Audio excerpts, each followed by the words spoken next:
new episode of Read, Remember, Repeat. And we kicking this show off, showing some love to Iron Mastery Academy. Shout outs Doc Spills and Christopher Terry. They're teaching people how to learn and earn on the go and manage their own finances. It's as simple as matching colors, and you can grow your account. This is needed for the community and definitely for the culture. I said, surround your mind with greatness, some of it will rub off. This is my office. This is where I start my day. And every day I read something. Form a habit of reading every day. It's Bob Proctor. My goal. And I love what you're doing as far as the read, remember, repeat, because that's imperative, Focus. Man. And always, family, remember this. Read, remember, and repeat. Phenomenal day. Read, remember, repeaters. How's everybody doing? Today is another good day to read, remember, and repeat, right? So you gotta read, and you gotta remember what you read, and then you gotta repeat it. You know what I mean? It's a process. Over and over. Rinse, cycle, rinse, cycle, rinse, cycle. So what we on right now is The Power of Awareness by Neville Goddard. And so far, the first 2 episodes has been amazing, right? They've been so jam-packed that I advise you to go back and watch episode 1, 2, and we're on episode 3 right now. So this is going to be a good series. This book is amazing, family. We left off on chapter 5, which is the truth that sets you free. And now we are on chapter 6, attention. Chapter 6, attention. Let's go. Attention. A double-minded man is unstable in all his ways. James 1:8. Attention is forceful in proportion to the narrowness of its focus. That is, when it is obsessed with a single idea or sensation. It is steadied and powerfully focused only by such an adjustment of the mind as permits you to see one thing only, for you steady the attention and increase its power by confining it. The desire which realizes itself is always a desire upon which attention is exclusively concentrated, for an idea is endowed with power only in proportion to the degree of attention fixed on it. Concentrated observation is the attentive attitude directed from some specific end. The attentive attitude involves selection, for when you pay attention, it signifies that you have decided to focus your attention on one object or state rather than on another. Therefore, when you know what you want, you must deliberately focus your attention on the feeling of your wish fulfilled, until that feeling fills the mind and crowds all other ideas out of consciousness. The power of attention is the measure of your inner force. Concentrated observation of one thing shuts out other things and causes them to disappear. The great secret of success is to focus the attention on the feeling of the wish fulfilled without permitting any distraction. All progress depends upon an increase of attention. The ideas which impel you to action are those which dominate the consciousness, those which possess the attention. The idea which excludes all others from the field of attention discharges in action. This one thing I do, forgetting those things that are behind, I press toward the mark. This means this one thing you can do, forgetting those things that are behind. You can press toward the mark of filling your mind with the feeling of the wish fulfilled. To the unenlightened man, this will seem to be all fantasy. Yet all progress comes from those who do not take the accepted view, nor accept the world as it is.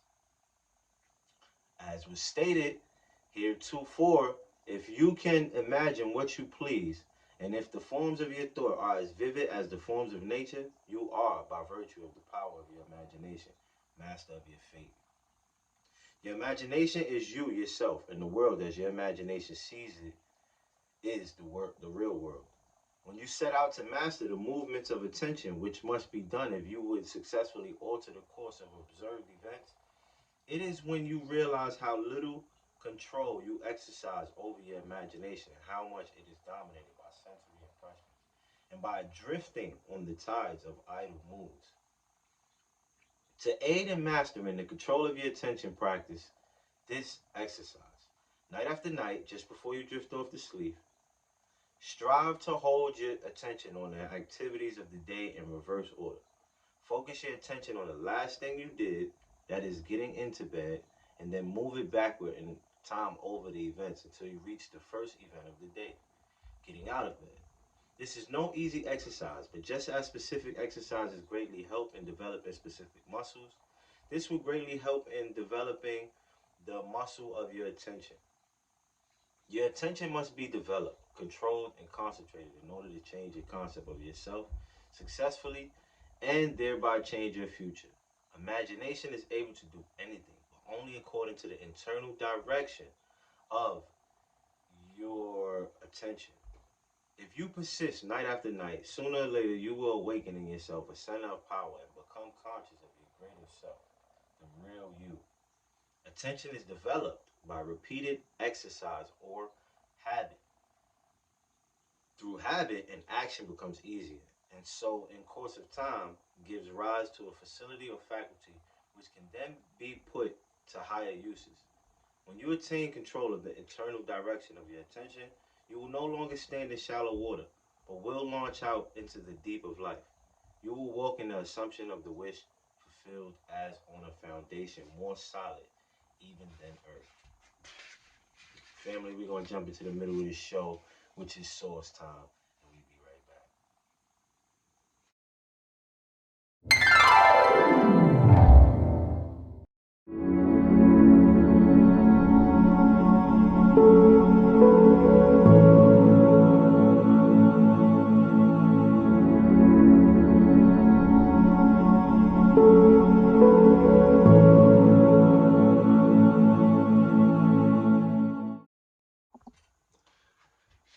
Yes, y'all. We are back, right? Chapter 6 was amazing. That was attention, right? And we on to chapter 7 right now. And chapter 7 is attitude, right? We spoke about this in a couple of other books. Attitude, positive mental attitude. You stay positive, positive things that happen, right? But let's see what this book has to say about chapter 7. Let's jump right into it. Attitude. Experiments recently conducted by Merle Lawrence, Princeton, and Adelbert Ames, Jr., Dartmouth in the latter's psychology laboratory at Hanover, New Hampshire, prove that what you see when you look at something depends not so much on what is there as on the assumption you make when you look. Since what we believe to be the real physical world is actually only an assumptive world. It is not surprising that these experiments prove that what appears to be solid reality is actually the result of expectations or assumptions. Your assumptions determine not only what you see, but also what you do, for they govern all your conscious and subconscious movements towards the fulfillment of themselves. Over a century ago, this truth was stated by Emerson as follows: as the world was plastic and fluid in the hands of God, so it is ever so much of his attributes as we bring to it. To ignorance and sin it is flint. They adapt themselves to it as they may, but in proportion as a man has anything in him divine, the firmament flows before him and takes his signet and form. Your assumption is the hand of God molding the firmament into the image of what which you assume.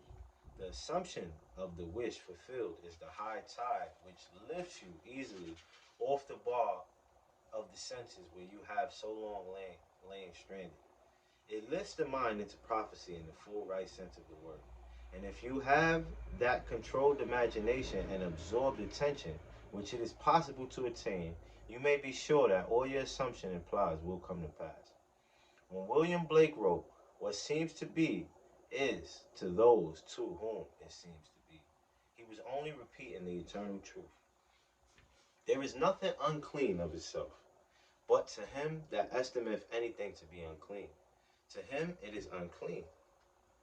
Because there is nothing unclean of itself or clean of itself. You should assume the best and think only of that which is lovely and of good report. Philippians 4:8. It is not superior in sight, but ignorance of this law of assumption.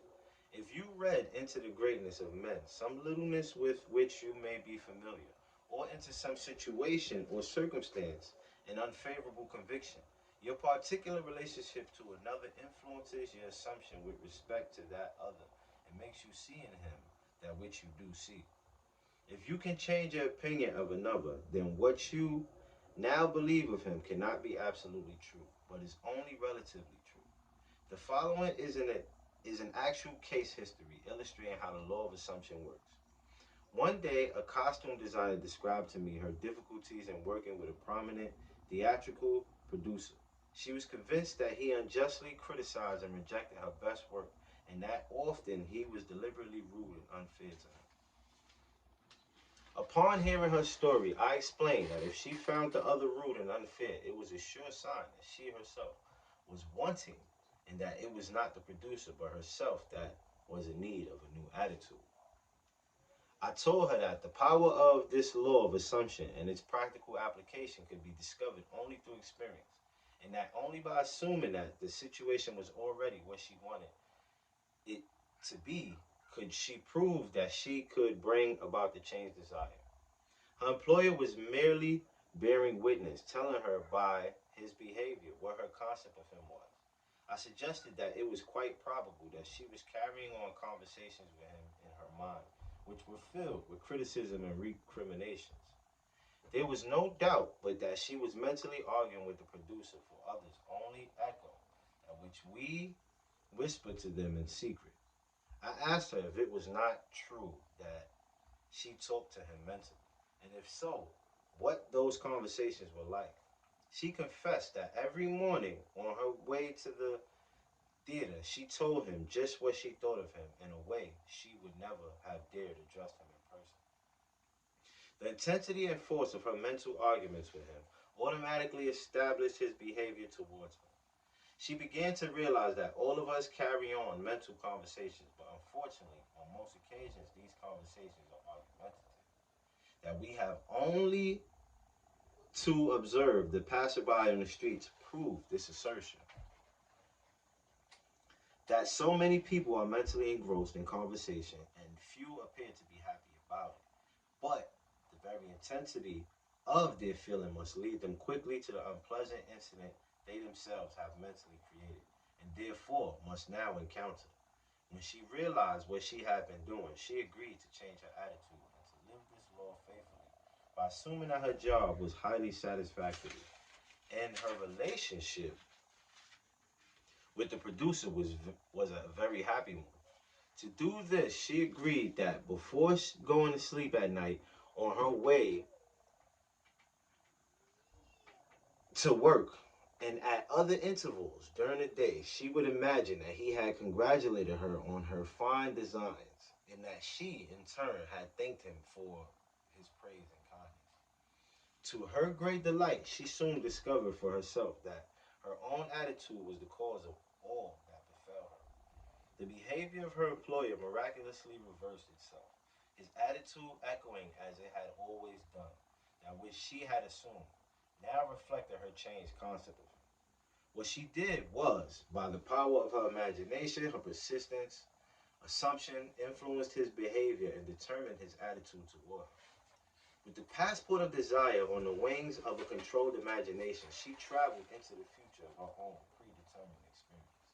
Thus, we see it is not facts, but that which we create in our imagination which shapes our lives. For most of the conflicts of the day are due to the want of a little imagination to cast the beam out of our own eye. It is the exact and literal minded who live in a fictitious world as the designer, by her controlled imagination, started the subtle change in her employer's mind. So can we, by the control of our own imagination and wisely directed feeling, solve our problems. By the intensity of her imagination and feeling, the designer cast a kind of enchantment on her producer's mind and caused him to think his generous praise originated with him. Often our most elaborate and original thoughts are determined by another. We should never be certain that it was not some woman treading in the winepress who began that subtle change in men's mind, or that the passion did not begin in the mind of some shepherd boy. lighting up his eyes for a moment before it ran upon its way. William Butler Yeats. We are on Renunciation. That's chapter 8, family. And let's go. I can't wait. See y'all tonight.